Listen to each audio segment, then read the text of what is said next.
AP ముఖ్యమంత్రి చంద్రాల sir ఆఫీసర్లందరినీ పిలుచుకొని meeting పెట్టిండట. గెలిచి 2 నెలలు దగ్గర పడబట్టే ఇప్పటికే ఆలస్యం అవుతున్నది. ఎన్నికల ముంగట ఇచ్చిన హామీలు అమలు చేయాలని మాట్లాడేందుకు పిలిచిండా, లేకుంటే ఇంకేమన్నా మాట్లాడేందుకని సమావేశం అయ్యిండా? ఏది అన్ని ముచ్చట్లు అరుచుకుందాం పారి.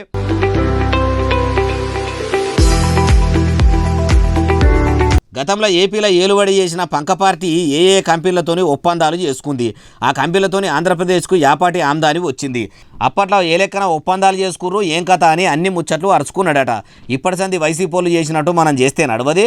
పసుపు పార్టీ అంటే అంత ఆషామాషి కాదు. పెద్ద పెద్ద కంపెనీలను ఏపీకి పట్టుకొస్తుంది. జగనాలు చేసింది జానెడ్ అయితే మనం గజం పొడుగు చేద్దామన్న తరీకలా అనుకొచ్చిండట.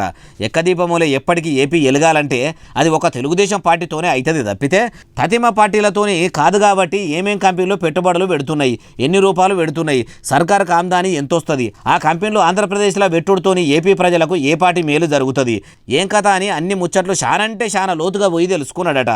ఆఫీసర్లు కూడా ఏ కంపెనీ పెట్టుబడులు పెడితే ఎంత ఆమ్దాని వస్తుంది, వచ్చేది ఎంత, పోయేది ఎంత అని అన్ని ముచ్చట్లు కూడా చెప్పిరట.